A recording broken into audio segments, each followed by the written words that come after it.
बिल्कुल भी हम नहीं चाहते कि अब आप लोग थोड़ा भी बातचीत करें। काफ़ी टाइम से मैंने आपको समय दिया कि आप आपस में थोड़ा बातचीत कर लें, थोड़ा जो भी आप लोग आपस में डिस्कस करना चाहते हैं। उसे जीरो टाइम कहते हैं। जब टीचर आपको थोड़ा सा समय देता है ना क्लास स्टार्ट करने के पहले, तो उसे जीरो टाइमिंग कहते हैं कि आपका जो है जीरो टाइमिंग चल रहा है। उसके बाद अब आपका टाइम स्टार्ट हो गया है पढ़ाई के लिए, ठीक है। तो नया हमने आज टॉपिक स्टार्ट करने वाले हैं, दैट इज गुरुत्वाकर्षण। गुरुत्वाकर्षण, गुरुत्व प्लस आकर्षण, ग्रेविटेशन, कई तरीके से आप उसको नाम दिए जा रहे हैं, है ना। गुरुत्वाकर्षण बहुत ही इंटरेस्टिंग टॉपिक है, समझते सब हैं, ठीक है ना। गुरुत्वाकर्षण, अभी तक आप गुरुत्वाकर्षण से क्या समझते हो? गुरुत्वाकर्षण पृथ्वी द्वारा लगाए जाने वाला बल, पृथ्वी द्वारा। देखिए प्राचीन काल से ही, ठीक है ना, प्राचीन काल से ही यदि आप बात करोगे फिजिक्स पर क्या काम हुआ, क्या काम हुआ, तो सबसे पहले किस पर काम हुआ? आपके ये पूरे जैसे आप एस्ट्रोनॉमी बोल देते हो, ग्रह उपग्रह, ठीक है ना। फिजिक्स शब्द बाद में आया, पहले आपका एस्ट्रोलॉजी शब्द आ गया था, खगोलीय शास्त्र। क्या आ गया था? मतलब आप फिजिक्स के पहले खगोल शास्त्र शब्द को जानते हो। खगोल शास्त्र मतलब जब जब आप जैसे जैसे मानवता या सभ्यता आगे बढ़ी, जैसे जैसे मनुष्य के पास दिमाग आया, ठीक है ना, तो आप ऐसा बोल सकते हो that is the first branch of physics, गुरुत्वाकर्षण, ठीक है ना। सबसे पहले काम हुआ गुरुत्वाकर्षण पे। दिमाग चला कि अरे कोई जैसे आप कोई वस्तु को फेंक रहे हो तो वस्तु नीचे ही क्यों आ रही है, हम हवा में उड़ क्यों नहीं रहे, हम चल क्यों पा रहे हैं, ठीक है ना। तो जैसे जैसे सभ्यता का विकास हुआ, सबसे पहले वर्ड आया, मतलब सबसे पहले दिमाग यही चला कि यार सूर्य तारे दिखाई दे रहे हैं, दिन और रात हो रहे हैं, ठीक है ना, दिन और रात भी हो रहे हैं आपके, कभी बारिश भी हो जाती है, कभी धूप भी निकल आती है, तो ये सारी चीजें आपकी किस में आ जाती है? खगोल शास्त्र में, ठीक है ना। ग्रह जैसे सूर्य, देखिए आप ज्यादा नहीं समझते थे लोग, लेकिन जो चीजें दिखाई देती थी उसे तो समझते थे। जैसे अभी हम हैं, हमें दिखाई देता है, हमें चंद्रमा दिखाई देता है, हमें दिखाई सूर्य देता है, तारे टिमटिमाते हुए दिखाई देते हैं ना। तो ये बहुत ही इंटरेस्टिंग चीजें रहती थी उस समय के लोगों के लिए, जो बुद्धिमान लोग हुआ करते थे, जो खाने पीने सोने के अलावा भी कुछ काम किया करते थे, ठीक है ना। जो बुद्धिमान लोग हुआ करते थे उनके लिए ये चीज बड़ी इंटरेस्टिंग होती थी, ये कि अरे यार सूर्य की रोशनी, ये क्या भाई, ये सूर्य है, कैसे आ रही, हाँ सूर्य है, आपके पास चंद्रमा है, हम खुद हैं, मतलब ये बहुत ही जानने जिज्ञासा रहा करती थी कि ये क्या चीजें हैं, ठीक है ना। तो लगभग 2000 साल वर्ष पुरानी बात है कि हम न्यूटन को तो जानते ही हैं, ठीक है ना। क्या समझते, क्या आपने थ्योरी देखी हुई न्यूटन की?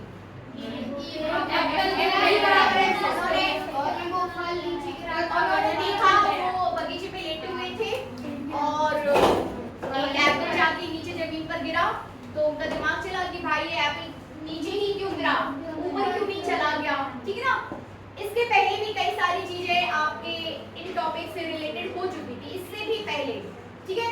तो बोला गया कि जो सभी पिंड हैं एक दूसरे पर बल लगाते हैं, सभी पिंड चाहे उनकी आकृति, आकार या उनका भार कुछ भी हो क्यों ना हो, वो सभी पृथ्वी की ओर गति करते हैं एक समान त्वरण से, जिसे गुरुत्वीय त्वरण नाम दिया गया, ठीक है ना।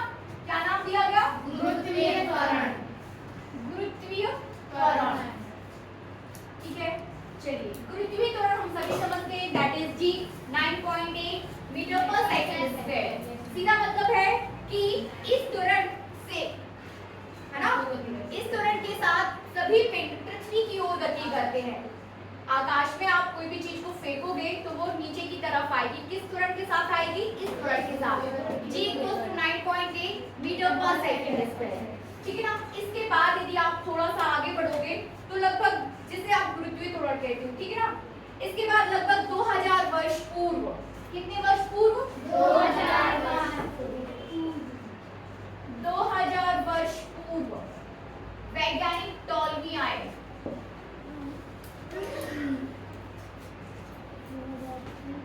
ठीक है ना। वैज्ञानिक टॉलमी, एस्ट्रोलॉजिस्ट भी आप इसे बोल सकते हो। वैज्ञानिक टॉलमी ने बताया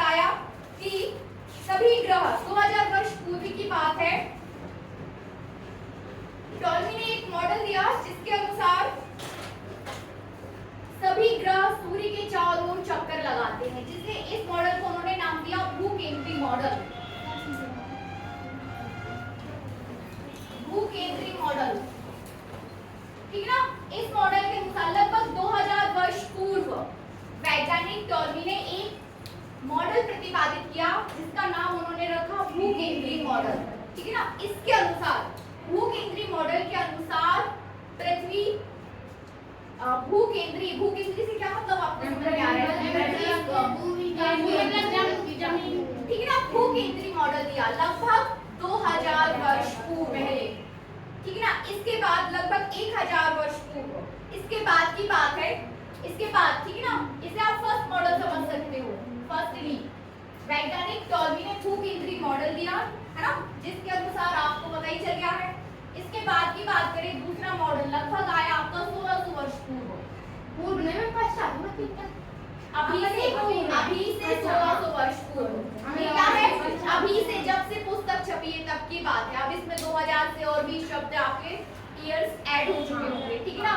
तो लगभग 2000 वर्ष पूर्व टॉलमी आए, उसके बाद लगभग 1600 वर्ष पूर्व, 1600 वर्ष पूर्व वैज्ञानिक, है ना, वैज्ञानिक या एस्ट्रोलॉजिस्ट भारतीय वैज्ञानिक आर्यभट्ट ने अपना थ्योरी दिया। किन्होंने? भारतीय वैज्ञानिक आर्यभट्ट ने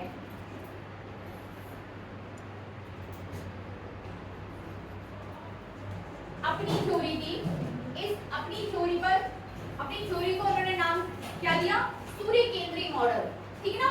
वो था आपका भू केंद्री मॉडल। इन्होंने अपनी थ्योरी क्या दी? सूर्य केंद्री मॉडल। इनके अनुसार आप लोग बोल रहे थे चौक कलर्ड चौक, मुझे इतना याद नहीं रहता है लेकिन क्या आप बोल रहे हो। सूर्य केंद्री मॉडल दिया। मॉडल के नाम आप याद रखिए, ठीक है ना। सूर्य केंद्री मॉडल से आप क्या समझोगे?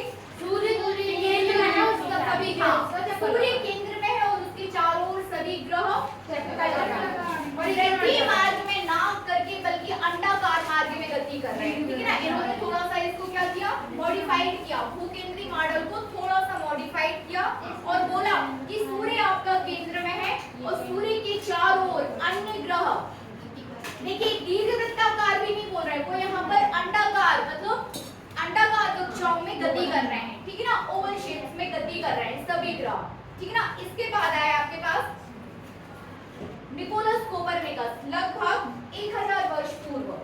ये तीसरे की बात कर रहे हैं हम यहाँ पर, ठीक है ना। यदि तीसरे की हम बात करें तो कौन आया? लगभग 1000 वर्ष पूर्व।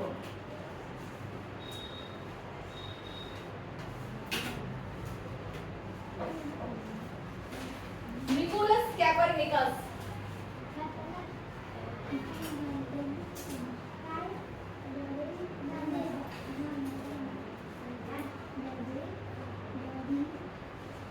लगभग 1000 वर्ष पूर्व आए निकोलस कोपरनिकस,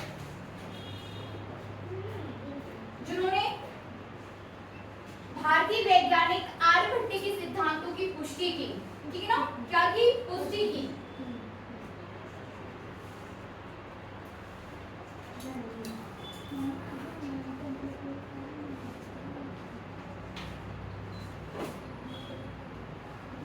पुष्टि की और साथ ही बताया कि सभी ग्रह सूर्य के चारों ओर दीर्घवृत्ताकार कक्षाओं में चक्कर लगाते हैं, ठीक है ना। दीर्घवृत्ताकार कक्षाओं में चक्कर लगाते हैं।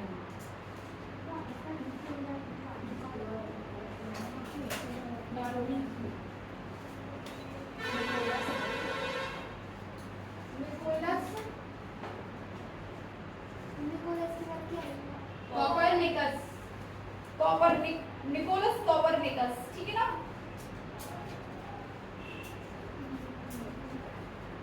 ठीक है ना।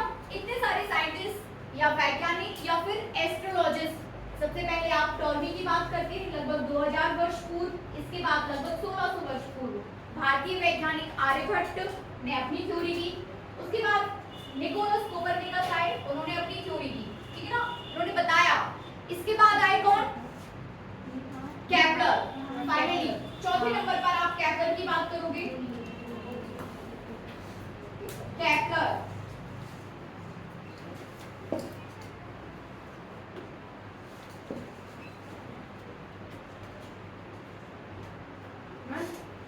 निकोलस कोपरनिकस ने सूर्य केंद्री मॉडल की बोली थी। हाँ, इसकी पुष्टि की थी। सूर्य केंद्री मॉडल, हाँ, सूर्य केंद्रीय मॉडल की पुष्टि की ग्रहों की गति से संबंधित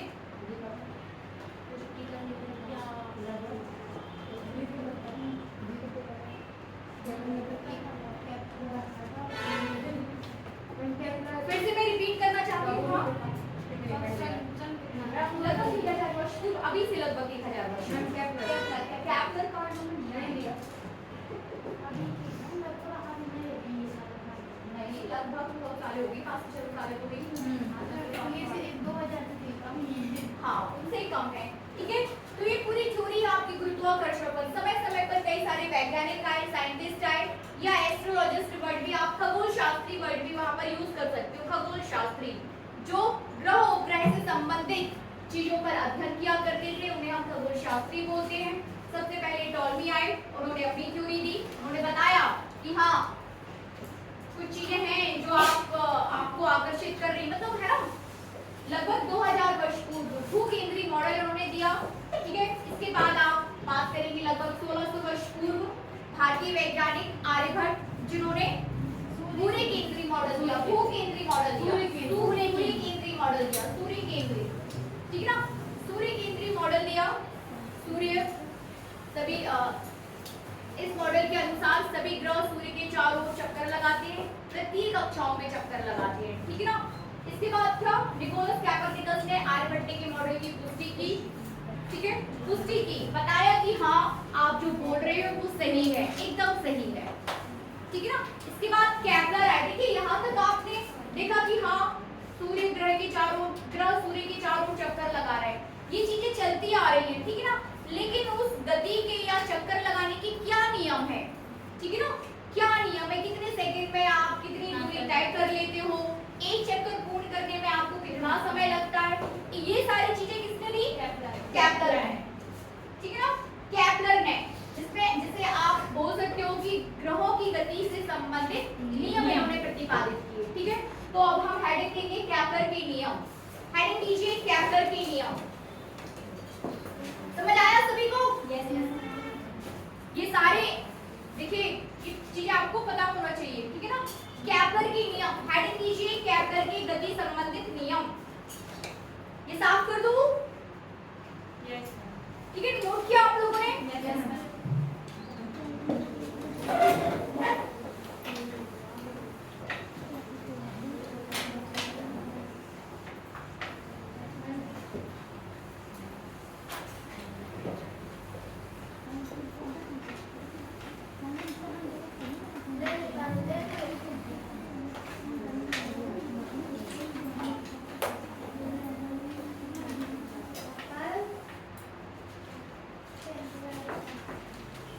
केपलर के ग्रह गति संबंधित नियम, हेडिंग दीजिए।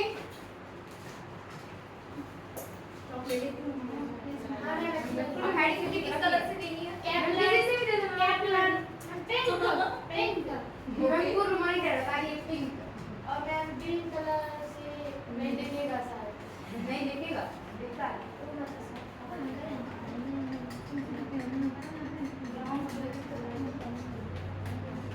शॉर्ट में लिख दिया मैंने, ये संबंधित नियम, ठीक है।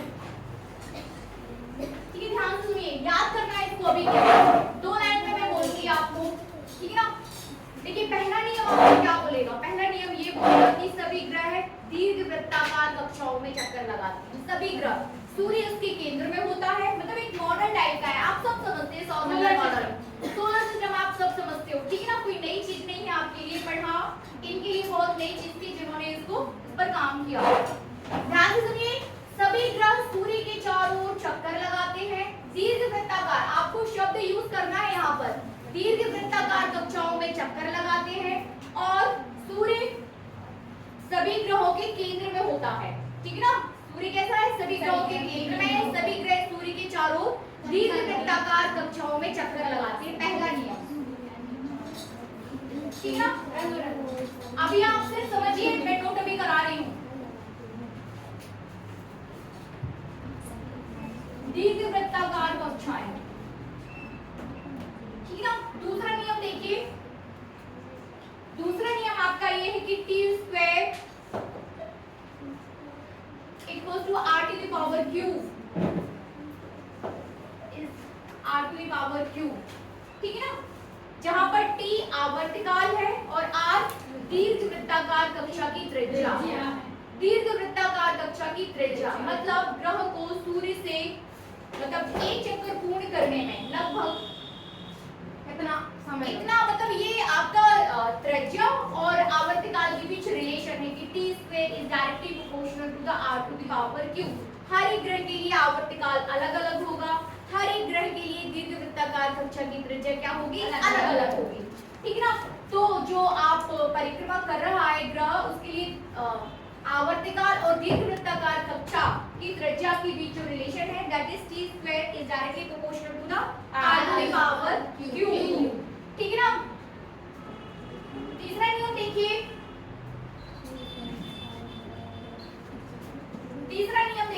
तीसरा नियम आपका ये है कि समान समय में समान क्षेत्रफल तय करना, समान समय में समान क्षेत्रफल तय करना, ठीक है। समझा दूंगी मैं कैसे।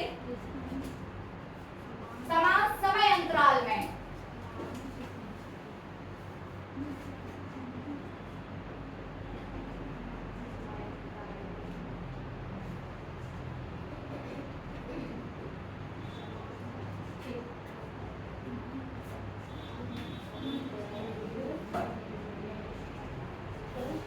याद करिए सारे नियम और अभी हमें बताइए, याद करो। समान समय में समान समय अंतराल में समान क्षेत्रफल तय करना पढ़ चुके हैं आप लोग ये, फिर क्यों नहीं आपको आ रहा है? पढ़ चुके हैं ना? नहीं पढ़ा? क्यों? तो फिर चल तो रहा है कहाँ आपके वहाँ नहीं चल रहा, तो क्या चल रहा? चलिए हटाइए, अभी के अभी याद करके बताइए मुझे। 3 नियम अभी चाहिए, अभी के अभी। मैम ये 30 में समानुपाती यही ऐसे याद करेंगे, इसको वर्ड्स में मैं लिखा दूंगी, अभी सिर्फ इतना याद करो। t square is directly proportional to the r to the power q। इसका मतलब है जो चेंज ज्यादा बढ़ेगी उतने तरह अब आवर्तकाल बढ़ेगी, देखना पड़ेगा, ठीक ना, रिलेशन आपको देखना पड़ेगा कि त्रिज्या और आवर्तकाल में सीधी सी बात है। अब बात मत करिए, सीधी सी बात है कि जितना आपको दूरी तय करनी पड़ रही है उतना ही ज्यादा आपको समय लगेगा, ठीक है ना। जैसे बुध ग्रह है, सूर्य के पास है, उसका आवर्तकाल कम होगा। मंगल पे आओगे तो ज्यादा हो जाएगा, पृथ्वी पे जाओगे तो और ज्यादा हो जाएगा, ठीक है ना। मंगल दूर है, पृथ्वी पास में है ना। तो जैसे जैसे अभी के अभी चाहिए मुझे, मैं किसी से भी पूछ सकती हूँ, इसके बाद ही आगे बढ़े।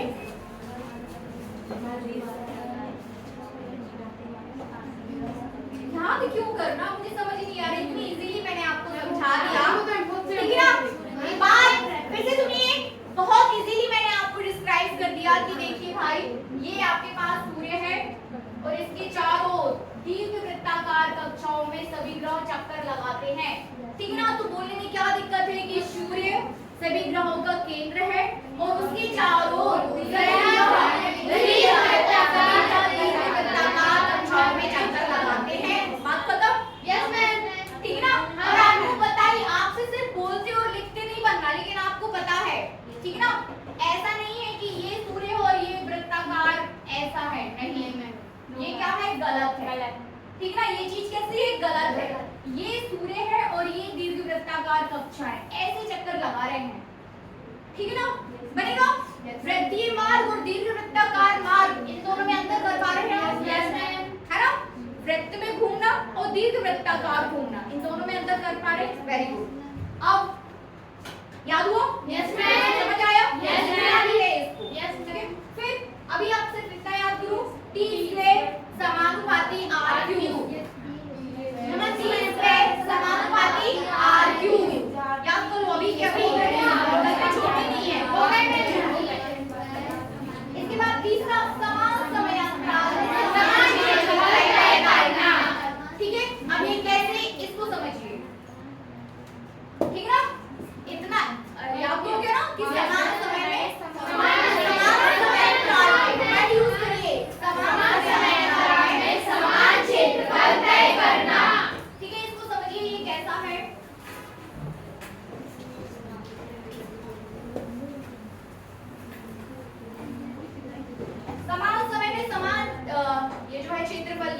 ऐसा है, ये देखिए ये आपके पास सूर्य है, ठीक है ना, और ये है इसकी दीर्घवृत्ताकार कक्षा, ये दीर्घवृत्ताकार कक्षा, और ये अपनी पृथ्वी, ठीक है ना।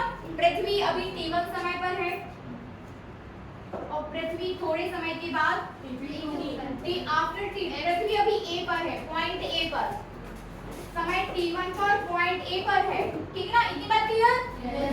समय थोड़ा सा बड़ा, जैसे समय आगे बढ़ेगा पृथ्वी की स्थिति चेंज हो जाएगी, थोड़े समय के पश्चात पॉइंट B पर पहुंच गई और वो समय कितना हुआ T2, ठीक है ना।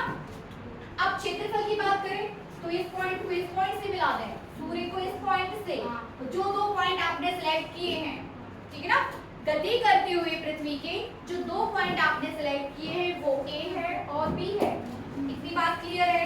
बहुत इजी चल रहा है, कोई टफ नहीं है, इतनी बात समझ पाना। इस पॉइंट को इस पॉइंट को मिला दें और इसको मिला दें तो ये क्या बन गया, क्षेत्रफल। इसका इसके क्षेत्रफल की बात कर रहे हैं हम, 16, इसके क्षेत्रफल की बात कर रहे हैं, कितने 16। मुझे आप क्यों नहीं रहे हैं, कहाँ चले गए? आज टेस्ट है मैं English, thank you so much.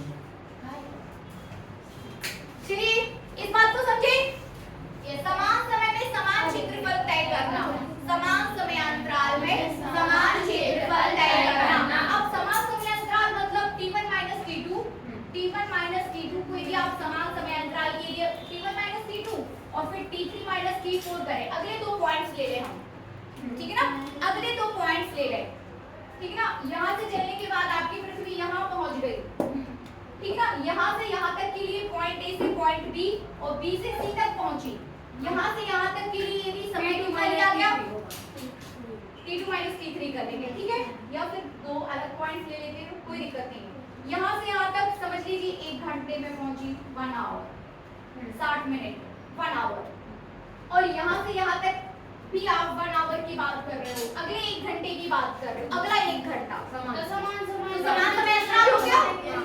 Point A से B और B से C, A से B तक पहुंचने में भी 1 घंटा, B से C तक पहुंचने में भी 1 घंटा, ठीक है ना। तो इस समान समय अंतराल में समान क्षेत्रफल तय करती है, समान समय अंतराल में समान क्षेत्रफल तय करना। क्षेत्रफल, अब क्षेत्रफल क्या है, जैसे आपका ये सन है, सन S, तो SAB बराबर त्रिभुज, क्षेत्रफल त्रिभुज SAB बराबर क्षेत्रफल त्रिभुज, बताइए SBC का क्षेत्रफल, ठीक है।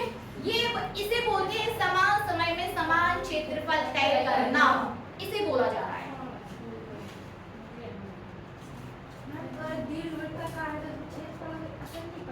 बिल्कुल नहीं पड़ेगा ना, वही तो, यदि आप ऐसे पढ़ोगे तो कुछ चीजें आपकी कम होंगी, ठीक है ना। यदि आप इसको सही से बनाया जाए, यदि मैं इसी चित्र को अच्छा सही बनाना चाहिए, ठीक है ना, ये गलत बना रही है, ये ऐसा, तो ये क्षेत्रफल यदि समान, यदि ये समय समान है, समय समान है, तो ये आपकी एक चीज छोटी होगी तो दूसरी चीज बढ़ती जाएगी, देखने में लग रहा है, ठीक है ना, देखने में लग रहा है, लेकिन समान समय में समान समय अंतराल में समान क्षेत्रफल तय करेगा ग्रह, ऐसा किन्होंने बोला, कैप्टन, और इन्होंने इसको प्रूव भी किया है, ठीक है ना।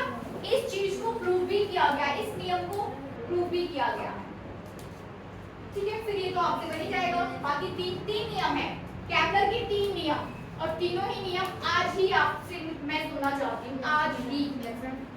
तो सबसे पहले कौन बताएगा? वेरी गुड, सबको पता है।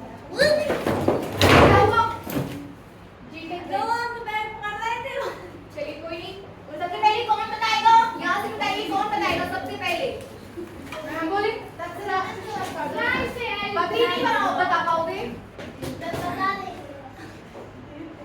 ठीक है, बताइए, कोई भी बता दो।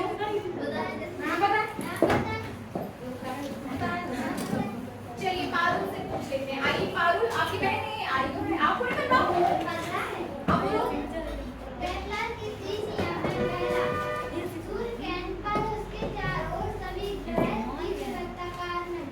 वेरी गुड,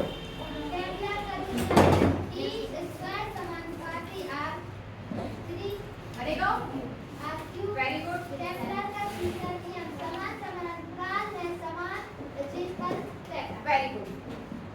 ना, वेरी गुड, इतना भी सीखे मैं मतलब। चलिए नेक्स्ट बबली से और पूछ लेते हैं, फिर हम आगे बढ़ते हैं। बबली आइए, बबली बताइए। केपलर के पहले नियम अनुसार देख के तो नहीं बोल रहे हो, आप हमें देख के बोलिए। मैं इधर खड़ी हूँ, आप इधर देख के बोलो। सूर्य के केंद्र के चारों ओर सभी ग्रह वृत्ताकार चक्कर लगाते हैं। तो केपलर का दूसरा नियम है टी स्क्वायर समानुपाती आर क्यू। फिर तीसरा नियम है समान समयांतराल में समान क्षेत्रफल तय करना। समान समयांतराल में समान क्षेत्रफल तय करना, वेरी गुड, ठीक है ना, करना चाहिए सभी से। चलिए अब हम इन्हें लिख लेंगे, प्रूफ भी कर लेते हैं, ठीक है। हेडिंग दीजिए, हेडिंग को आप दिए हुए हैं सभी बच्चे, हेडिंग दिए हुए हैं, लिखिए। प्रथम नियम, ये साफ कर दूं, साफ कर दूं। प्रथम नियम, हेडिंग कीजिए प्रथम नियम।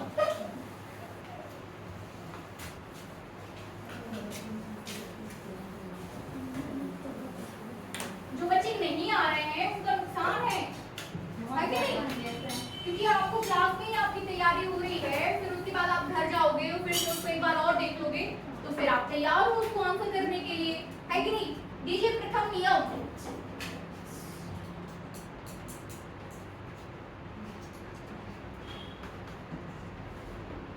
देखिए,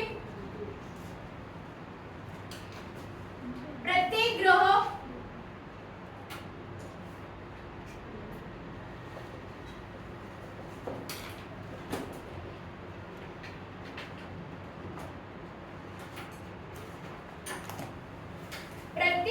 सूर्य के चारों ओर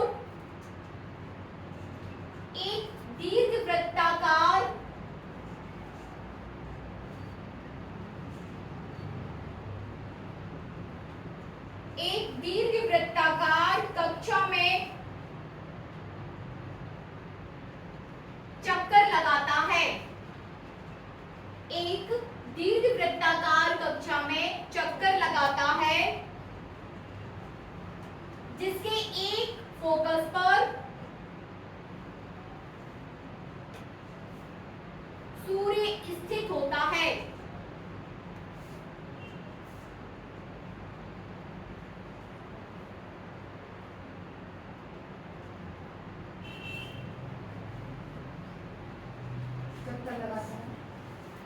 जिसके एक फोकस पर सूर्य होता है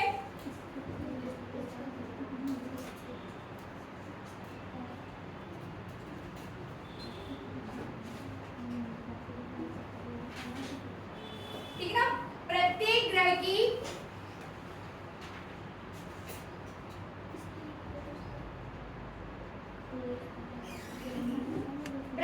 ग्रह की एक निश्चित कक्षा होती है।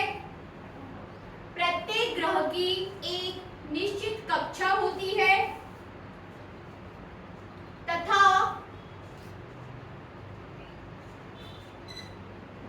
भिन्न भिन्न ग्रहों की भिन्न भिन्न कक्षाएं होती हैं। भिन्न भिन्न ग्रहों की भिन्न भिन्न कक्षाएं होती हैं।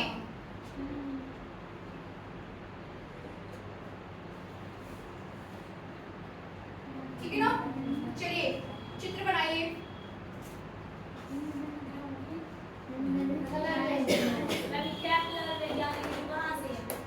केपलर यूरोप की साइंटिस्ट है, मैं देखिए बता दूंगी, ध्यान नहीं आ रहा अभी, गलत बताने का क्या मतलब। यूरोप साइंटिस्ट है, ठीक है ना। केपलर के ऊपर पूरी हिस्ट्री निकाल लेंगे, कोई बड़ी बात नहीं। चित्र बनाओ।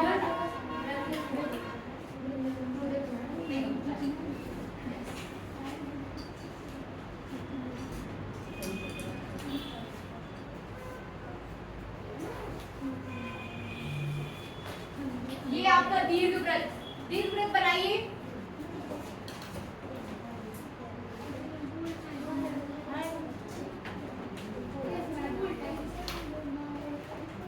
दीर्घवृत्त नहीं बनाना है, दीर्घवृत्त बनाना है। ऐसे उठाया और ऐसे बना दिया, ऐसा हो गया, ठीक है ना। वृत्त नहीं बनाना है, दीर्घवृत्त बनाना है। बना दीजिए दीर्घवृत्त। हाँ ठीक है।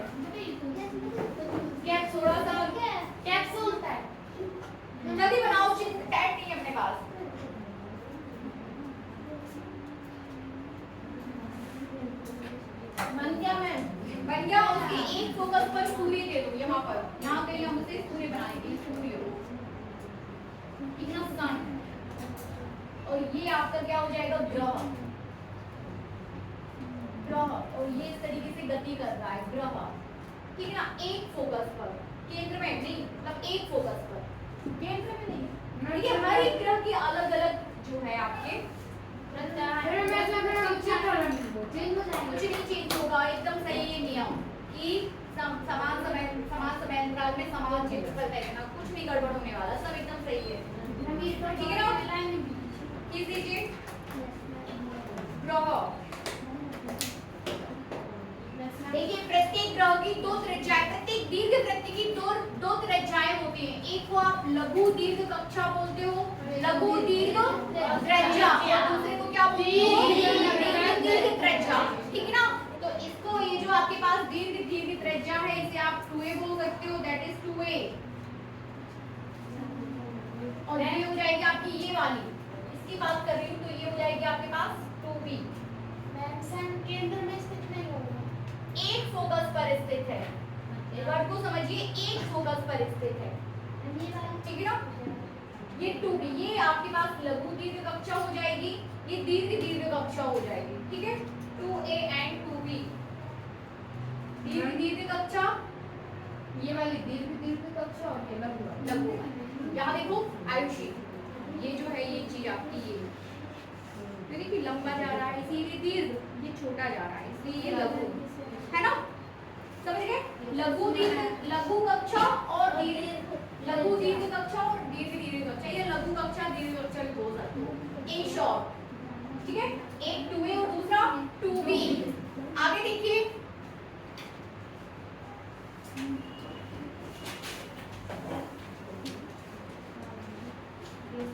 लिखिए, चित्र में ग्रह की दीर्घ वृत्त कक्षा प्रदर्शित है,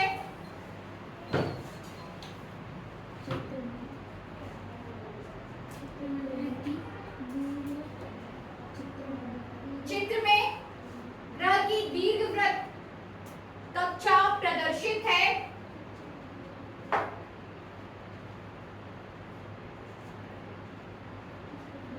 दीर्घ वृत्त के दो फोकस,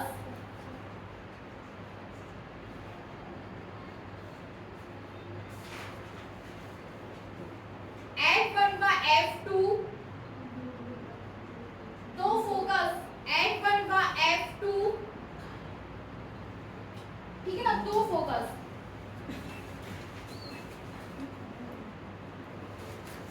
F1 व F2 इस प्रकार होते हैं कि F1 व F2 इस प्रकार होते हैं कि, लिखिए उसे, F1 व F2 इस प्रकार होते हैं कि, ये आपका P है, P मींस प्लैनेट, ठीक है ना, इस प्रकार होते हैं कि P(F1) बराबर P(F2), ठीक है, P(F1) बराबर P(F2),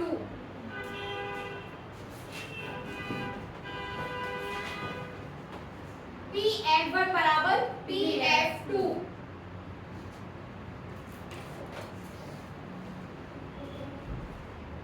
यदि हम इसे A दे दें, इसे आप दे दो B, इसे O दे दो, ठीक है ना, और क्या पॉइंट आप दे सकते हो, C और T, C T। आगे लिख लीजिए AB बराबर 2a और AB बराबर आपका 2b है, ठीक है ना। इसके बाद CD बराबर कितना है, 2a, मैं हूँ A, बस इतने लिख दो, यहाँ लिख दो, AB बराबर 2a है, AB बराबर CD बराबर 2b, ये 2b और CD बराबर 2b, ठीक है। तो AB को आप क्या बोल रहे हो, AB को दीर्घ वृत्त कक्षा, दीर्घ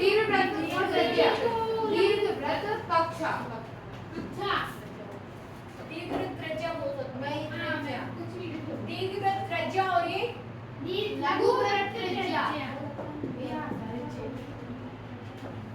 लघु वृत्त त्रिज्या, बस इतना लिख देना, ठीक है, बनेगा। चलिए आगे देखिए,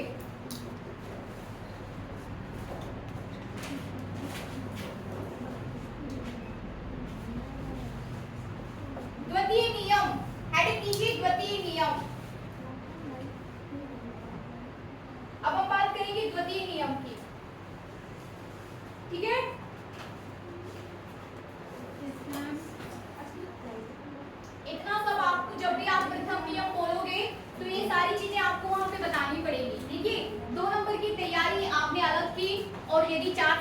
करके आता है तो आप अलग तैयारी कर रहे हो, ठीक है ना। 2 नंबर में आपने बता दिया कि दीर्घवृत्त कक्षाओं में चक्कर लगाते हैं, T square directly proportional to the R cube, ठीक है। और वो समान जब आपका 4 से नंबर आता है तो आपको ये पूरा सिस्टमैटिक अच्छे से लिख देना है, ठीक है। समझ गए ना, ठीक है। आगे करिए। सेकंड नियम, द्वितीय नियम, सारे नियम 2 नंबर में पूछे जा सकते हैं। द्वितीय नियम, हेडिंग दीजिए द्वितीय नियम और लिखिए सूर्य और ग्रह को मिलाने वाली रेखा, सूर्य और ग्रह को मिलाने वाली रेखा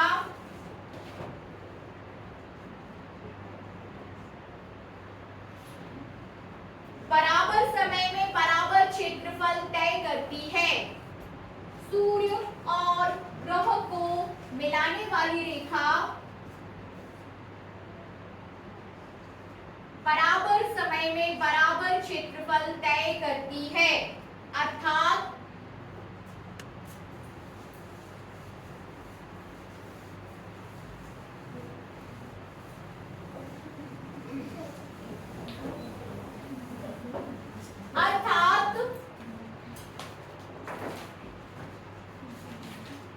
कक्षा में ग्रह की रैखिक चाल, अर्थात कक्षा में ग्रह की रैखिक चाल इस प्रकार बदलती है कि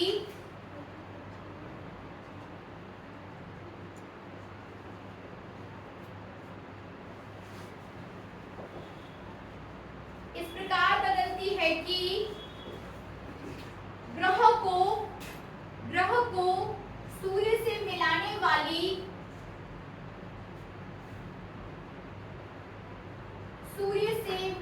वाली रेखा की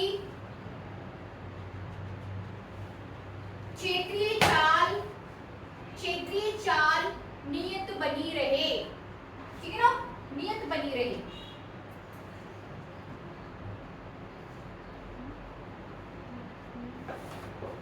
चलिए बनाइए, इसमें अरबी चित्र हम बनाएंगे।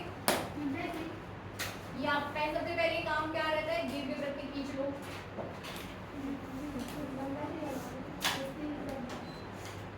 इधर बना रही हूँ मैं चित्र, ठीक है।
ठीक है, चलिए ना, ये तो आपने बना लिया दीर्घवृत्त। इसके एक फोकस पर दे दो क्या, सूर्य।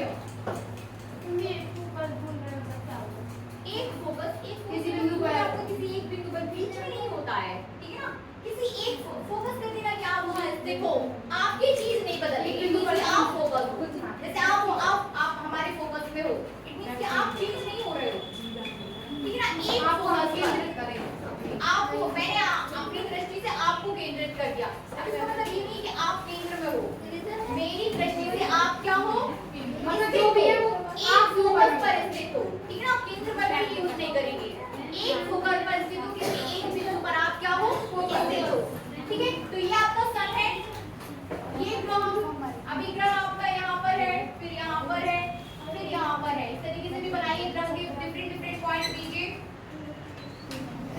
ठीक ना। ग्रह इधर की स्थिति, फिर इसकी स्थिति, फिर इसकी, और ये सारे पॉइंट्स आप क्या कर दो, मिला दो एक दूसरे से। पॉइंट दे दो A B C D, point A से बी तक पहुंचने में ग्रह को t सेकंड लग रहा है, फिर सी से डी तक पहुंचने में भी t सेकंड लग रहा है, फिर ई से एफ तक पहुंचने में भी कितना समय लग रहा है, टी। ठीक है ना, कितना समय लग रहा है, टी। तो आप कह सकते हो कि ये एकदम सीधी आना चाहिए, स्केल से खींचेगा आप लोग।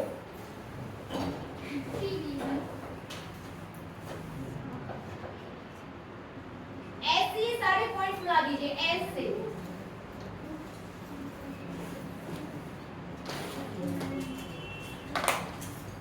ठीक ना, एस से सारे पॉइंट्स मिला दो और इनको आप ऐसे हाईलाइट भी कर सकते हो। हो गया।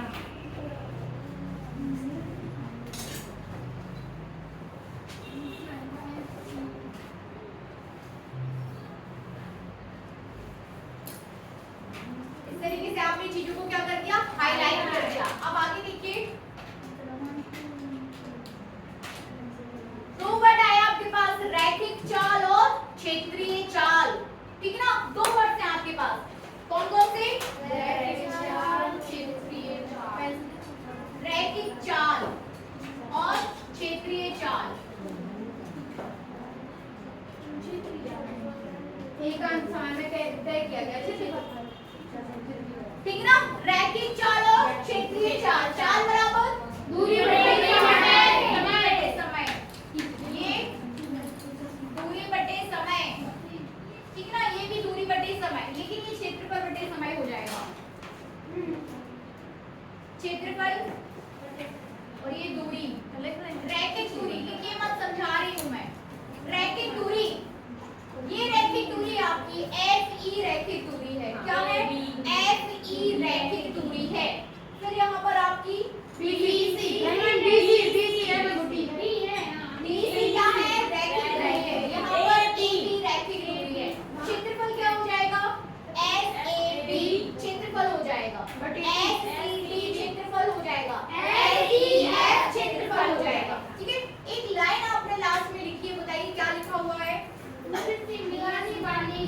वाली रेखा की क्षेत्रीय चाल नियत बनी रहती है।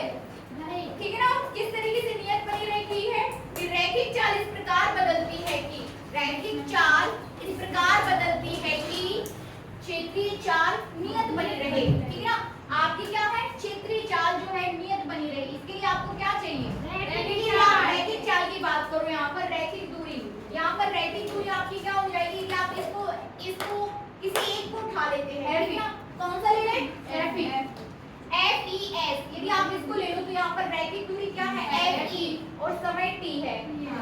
ठीक है ना, इसके बाद क्या है आपका, समय यहाँ पर टी है, लेकिन इसी में यहाँ पर क्षेत्रफल क्या हो जाएगा, एफ ई एस हो जाएगा ना, एफ ई एस। अब आप क्या चाह रहे हो, आप चाह रहे हो कि समान समय में समान क्षेत्रफल तय करे।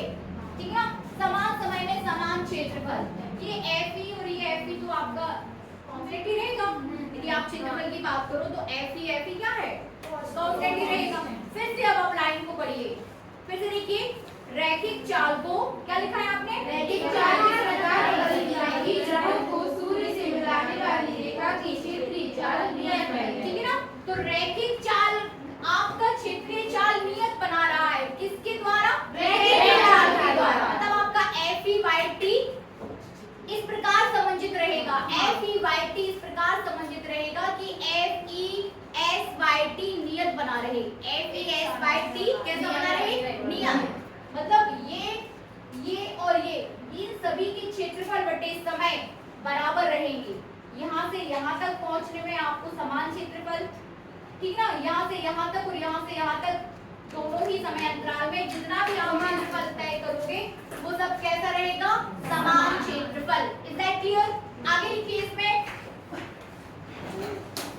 कैप्लर के द्वितीय नियम का सत्यापन, हेडिंग कीजिए कैप्लर के द्वितीय नियम का सत्यापन।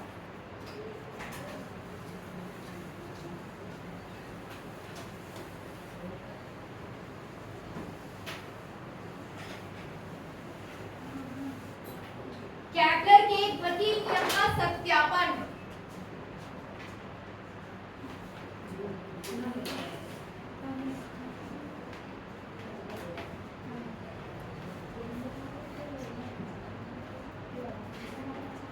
ठीक है ना, कैप्लर के द्वितीय नियम का सत्यापन लिखिए।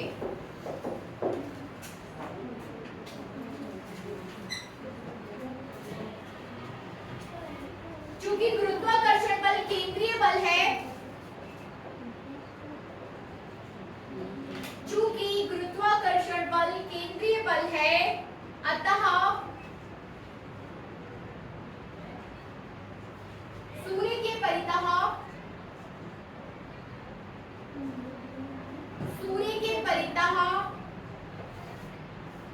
इस बल का आघूर्ण शून्य होता है। कैसा होता है? शून्य। ठीक है ना, मतलब शून्य इन द सेंस कि अब ये जो बल है वो ग्रहों की गति का विरोध नहीं करेगा। ठीक है ना, आघूर्ण के शून्य होने का मतलब है कि हाँ भाई आपको परमिशन है, आप इजीली उसके चारों ओर चक्कर लगाइए। ठीक है ना, केंद्रीय बल है, केंद्र की तरफ लग रहा है। ठीक है ना, कैसा बल है? केंद्र की तरफ, मतलब वो बल आपको सपोर्ट कर रहा है कि हाँ आप स्वतंत्र हैं चारों तरफ घूमने के लिए। ठीक है ना, कैसे हो? स्वतंत्र हो चारों तरफ घूमने के लिए। फिर से देखिए, गुरुत्वाकर्षण बल केंद्रीय बल है। Is that clear? ठीक है, ये बात सभी जानते हैं। ठीक है, ये चीज प्रूव भी हो चुकी है, गुरुत्वाकर्षण बल केंद्रीय बल है। अब जब आपको केंद्रीय आप उसी की तरफ हो, ठीक है ना, बल आपका उसी डायरेक्शन में लग रहा है और आप उसी पॉइंट्स के चारों ओर घूम भी रहे हो, मतलब वो बल आपको क्या कर रहा है? सपोर्ट कर रहा है चारों तरफ घूमने के लिए। ठीक है ना, तो आघूर्ण क्या हो जाएगा? शून्य।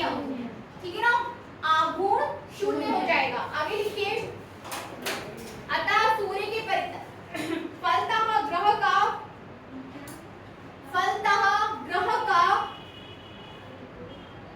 ठीक है ना, अब यदि बलाघूर्ण या आघूर्ण शून्य हो जाता है, देखिए कॉन्सेप्ट आप पढ़ चुके हो, if q equals to df by dt, ठीक है ना, आपने आघूर्ण को क्या कर दिया? शून्य। df by dt equals to 0 है कि नहीं? तब आप बोल सकते हो, लिखिए अतः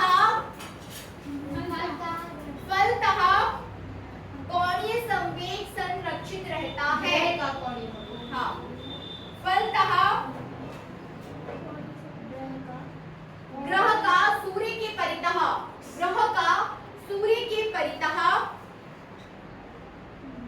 कोणीय संवेग संरक्षित रहता है। ठीक है ना। अच्छा, यदि ये चैप्टर आपका घूर्णी गति के पहले रख दिया जाता तो फिर ये पॉइंट क्लियर नहीं होते, है ना। इसलिए इसी तरीके से डिजाइन किया जाता है सिलेबस कि पहले आप घूर्णी गति को समझ लो, उसके बाद फिर आप गुरुत्वाकर्षण पर आइए। ठीक है ना, तो फलतः क्या हो गया? कोणीय संवेग संरक्षित रहता है। आगे लिखिए, यदि ग्रह का द्रव्यमान m, यदि ग्रह का द्रव्यमान m तथा किसी क्षण इसकी सूर्य से दूरी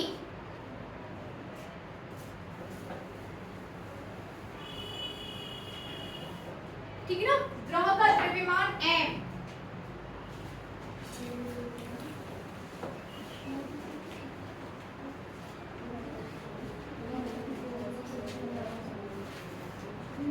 किसी क्षण सूर्य से दूरी क्या है? r। किसी क्षण सूर्य से दूरी r है तो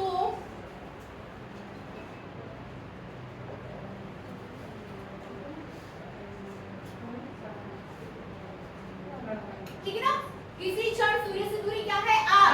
रैखिक वेग v,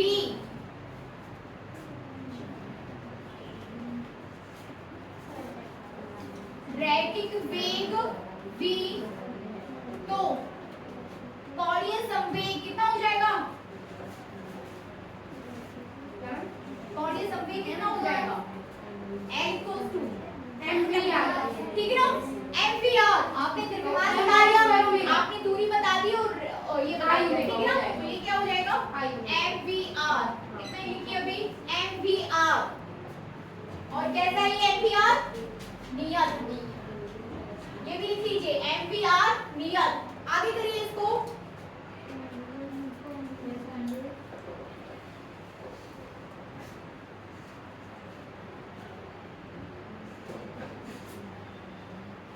आगे लिखिए। अब फिर से एक थ्योरी आपको लगाना है। इतनी बात क्लियर? ठीक है ना, कि आपका कोणीय संवेग कैसा है? नियत रहता है। अब आप ये बताइए कि यदि देखिए दीर्घवृत्ताकार कक्षाओं में चक्कर लगा रहा है यहाँ जैसे दूर होता है तो दूरी बढ़ जाती है, पास होता है तो पास आ जाती है, दूर बढ़ता है तो दूर हो जाती है, ठीक है ना।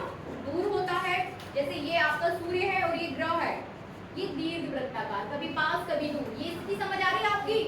ये आपके पास जो दूरी है आप वो नियत नहीं है, कभी पास कभी दूर, कभी पास कभी दूर। ये स्थिति क्लियर है सभी को? तो आगे लिखिए, स्पष्टता जब ग्रह सूर्य के समीप R1 पर होता है, स्पष्टतः जब ग्रह सूर्य के समीप, आपको है ना, आप समीप और दूर की बात करोगे तो समीप को यहाँ पर आप क्या बोल रहे हो? दूरी जो है वो R1, ठीक है। तो स्पष्टतः जब ग्रह सूर्य के समीप R1 पर होता है तो इसकी रैखिक चाल V1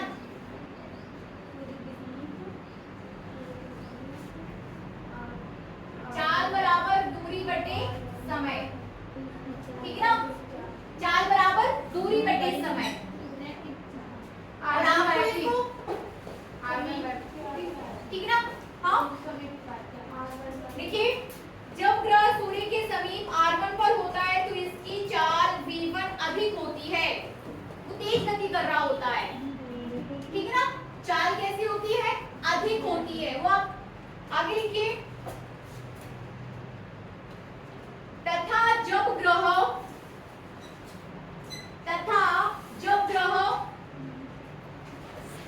सूर्य से दूर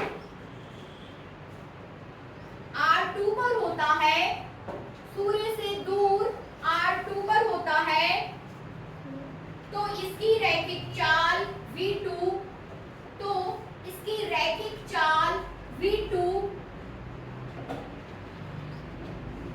कम होती है,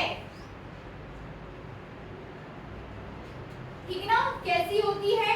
कम होती है, ठीक है ना। कैसे कम होती है ये देख लो। आपने बोला ना कि एमवीआर नियत है, ठीक है ना। ये साफ कर दूं?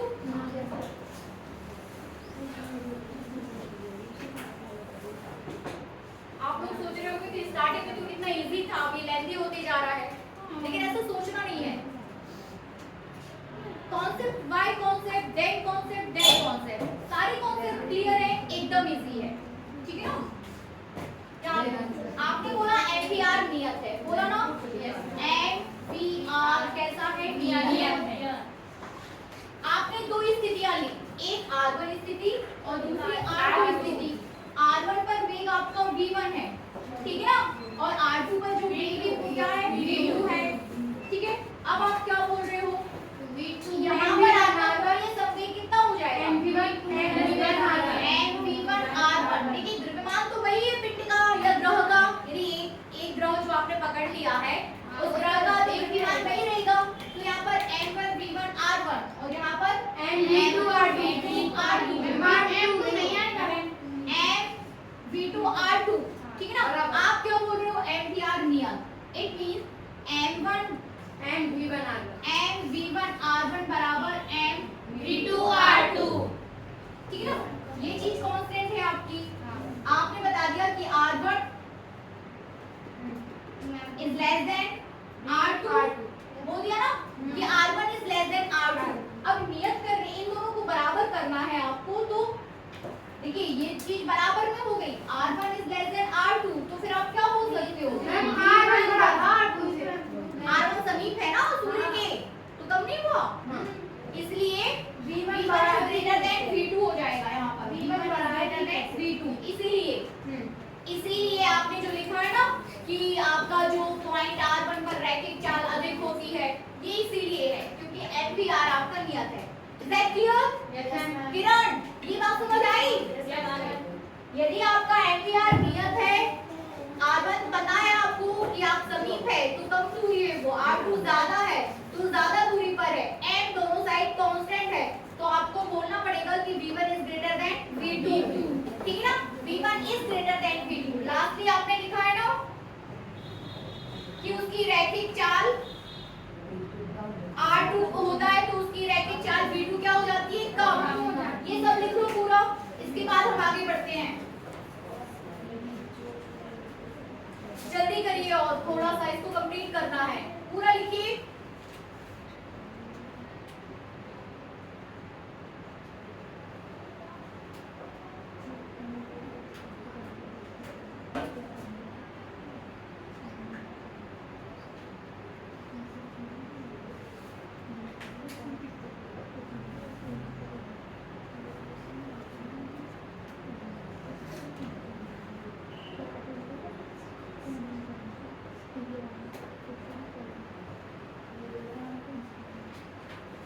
ठीक है ना, जल्दी करिए। हो गया?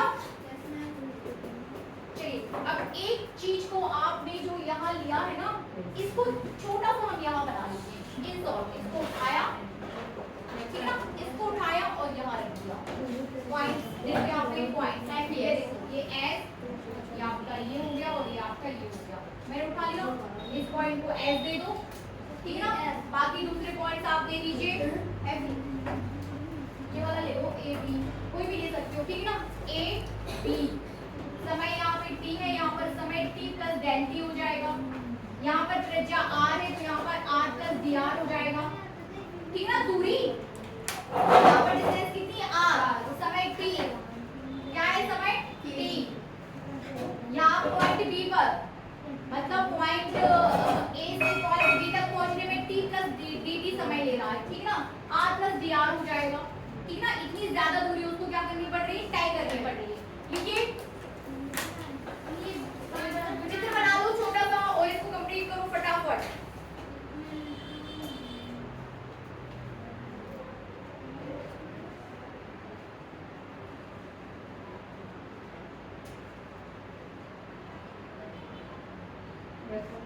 लिख लिया? लिखिए, चित्र से स्पष्ट है कि H A equal to R, चित्र से स्पष्ट है कि H A equal to R, H B equal to H A equal to R, H B equal to R plus D, हाँ R plus D R,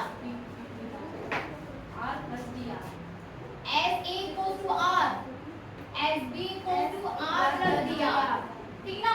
R plus D are, यहाँ से यहाँ तक पहुँचने में उसको कितना समय लग रहा है, T plus del T. Clear है? आगे लिखिए, स्पष्टता विस्थापन ए बी बराबर, स्पष्टता विस्थापन ए बी बराबर, ठीक है ना। विस्थापन की यदि हम बात करें,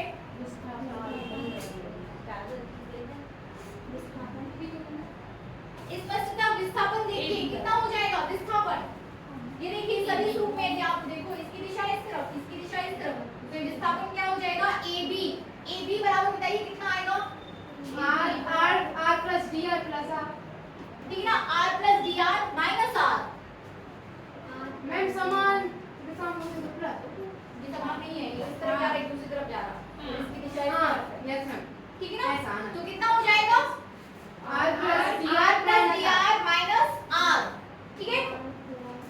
are plus D R minus R, सभी में आप सदिश लगा सकते हो, R plus D R minus D R minus R, तो फाइनली आपको क्या मिल जाएगा, A B equals to D R, ठीक है ना। ये कितना हो जाएगा, डी आर, ये तो हो गई आपके पास दूरी, रैखिक दूरी ना, विस्थापन, ठीक है ना, विस्थापन। आगे करिए, अब समांतराल डेल टी में ग्रह द्वारा किसका क्षेत्रफल, अब समांतराल डेल टी में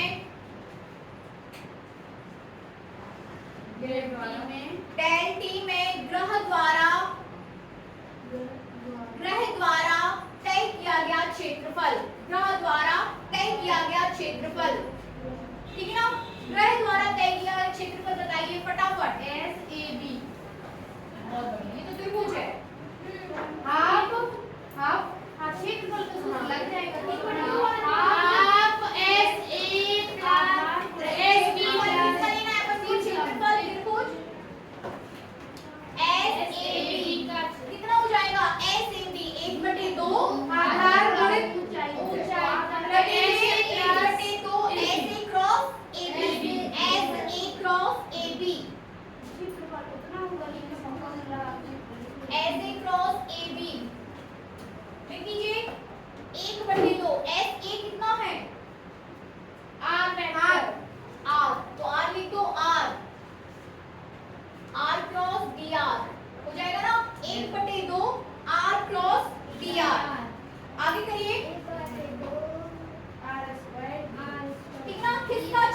चाल है that is denoted by DA, ठीक ना, that is denoted by DA। अब आगे करिए। अतः क्षेत्रीय वेग, अतः क्षेत्रीय वेग, क्षेत्रीय चाल, देखिए आप विस्थापन वर्ड यूज किया ना अभी आपने, तो क्षेत्रीय वेग कर लो, ठीक ना। अतः क्षेत्रीय वेग, क्षेत्रीय वेग इट मींस प्रति एकांक समय में चली गई तय किया गया क्षेत्रफल, प्रति एकांक समय में। तो जब प्रति एकांक समय की बात करने लगोगे तो dA/dt क्षेत्रफल होगा ना, क्षेत्रीय वेग dA/dt निकाल दो, कितना आएगा dA/dt, dA/dt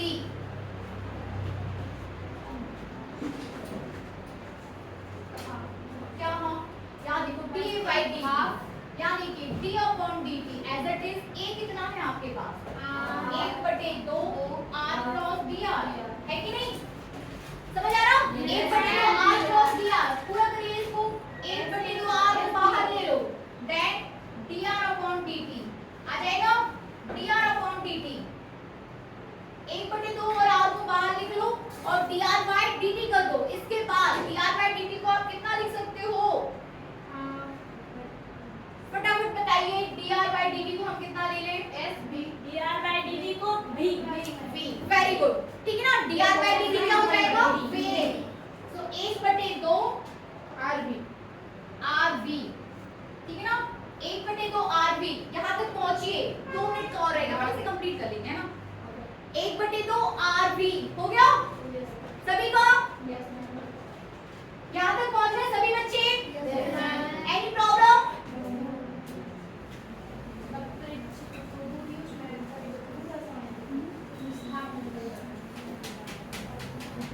तो आपको मिल गया है finally dA/dt equals to 1/2 RV, ठीक है ना, RV, L इक्वल्स टू कितना होता है, L equals to MVR, then VR equals to L/m रख दो वहां,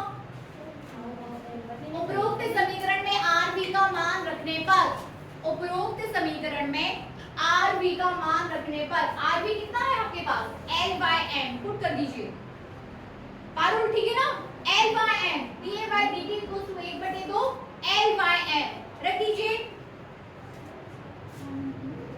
L/m, ठीक है ना, तो L/m, यदि आप इसको साथ में लेके चले नियत, तो ये आपका क्या चलेगा, नियत, ये साथ में चलेगा ना, नियत नियत, ठीक है ना, नियत नियत, ये वर्ड साथ में चल रहा है नियत।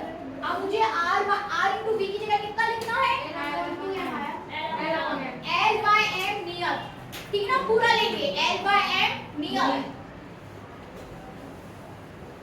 तब आप बोल सकते हो कि dA/dt equals to L/2 L/m नियत, ठीक है ना, नियत, तो dA/dt क्या हो गया, नियत। इस पर डिस्कशन अपन कल कर लेते हैं, आपने प्रूफ कर दिया कि क्षेत्रीय चाल कैसी है, नियत है, ठीक ना, ये लास्ट एक्सप्रेशन क्या बता रहा है, ये चीज नियत है, ठीक है ना, बच्चा सभी से इसके आगे हम लोग कल करते हैं, हाँ थोड़ा सा डिस्कशन फिर से कर लेंगे, सारे कॉन्सेप्ट फिर से, ठीक है ना, अब आप लोग जा सकते हैं।